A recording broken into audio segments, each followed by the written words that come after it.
Welcome back everybody to Forza Horizon 6, and today we're taking a look at the 2024 Ram 1500 TRX. So this is a high performance variant of the 5th generation Ram 1500, known as the DT version, which is a full-size pickup truck. And this was produced between December 2020 and February of 2024. It got cancelled basically just because it really isn't able to meet the emissions regulations of the time, although apparently it is resumed production early of 2026 for the 2027 year model. So it is coming back with even more power apparently. Not that it really needs it, but yeah, nonetheless this is obviously a quite the sizable vehicle at 6,443 pounds. Not the heaviest car by any stretch of the imagination, but still pretty damn big.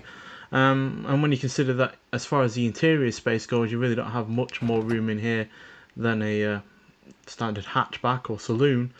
Yeah, it just feels a bit of a waste of space and weight, quite frankly. I'm also not a fan of the interior whatsoever. It's, yeah, just a mishmash of buttons and a extremely large and ugly screen that looks like it's been nailed onto the dash as an afterthought. And yeah, nothing looks like it's particularly well thought out in terms of the layout at all. Just seems to have put buttons around and hope for the best, quite frankly. And being an American car, obviously everyone speaks English, so yeah, no symbols really here. There's just a lot of English words, because obviously no one else speaks anything other than English, obviously. And being a pickup truck, yeah, you got a decent sized bed, but quite frankly, I'd be surprised if anyone used this for, work related activities or anything like that, as yeah, it's obviously hardly a cheap car. They haven't made a huge amount of these, only about a few hundred a year, but still, it's obviously made enough to make a comeback after being initially cancelled. And yeah, it's got extras like a four-wheel drive system, obviously being the car that it is. It's got a functional hood scoop with integrated clearance lights, which I'll show you now. So yeah, those are the orange lights there, the clearance lights, which are pretty neat. You've got tow hooks at the front and rear, a reinforced steel frame, Bilstein adaptive suspension, which gives 13 inches of suspension travel. It's 8 inches wider than the standard Ram 1500, which is probably due to these flared wheel arches. And it's also got 35-inch all-terrain tyres. And underneath, it's got quite the engine, quite frankly. It is the Hellcat engine in essence, producing 702 horsepower and 650 pounds-feet of torque from a 6.2 litre supercharged V8 engine. So yeah, quite a thirsty engine, and with it weighing as much as it does, yeah, this is hardly a efficient car or an economical one at that. And all of that power is going through an 8-speed automatic gearbox. So yeah, quite the impressive vehicle in terms of all the extras it's got on it, and obviously for being able to screw down this amount of power into a car like this. But yeah, ultimately it's going to come down to what it can do off-road. So yeah, let's get onto the off-road course and see just what this car can do. Right, here we are at the Sakibi Scramble Circuit. As per usual, we'll hear what the car sounds like first, and then we'll talk about it some more.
So yeah, there's no doubt that this is a powerful car, and one that does certainly move out of its own way in a straight line, but it's not particularly impressive when it comes to handling or braking.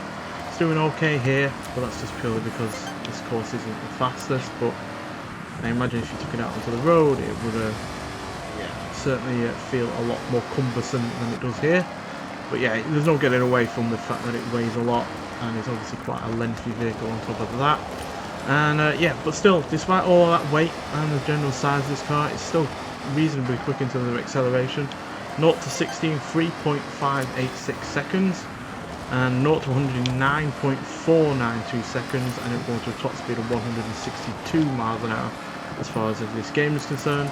But yeah, quite frankly, you could have a car just as quick if you had a much lighter body. There's really no excuse for this to be weighing £6,500, and therefore you could have a more efficient and smaller engine that no doubt could just be as quick. So yeah, this is quite frankly a car that surmises America in a lot of ways, to be honest. It's large, overpowered, inefficient, and yeah, unnecessary levels of power, quite frankly. So yeah, it's certainly going to be a car that's fun to drive off-road, and I imagine it will be good to upgrade and race in certain circumstances, but for the most part, yeah, it's not the kind of vehicle that I'm particularly interested in.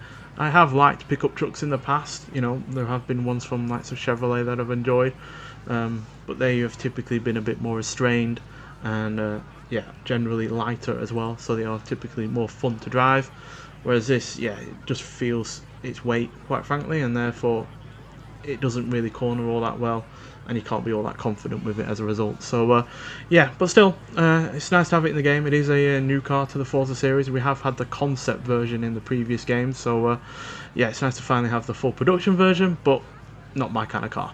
Nonetheless, so thank you for watching, and I'll see you in the next one. Bye.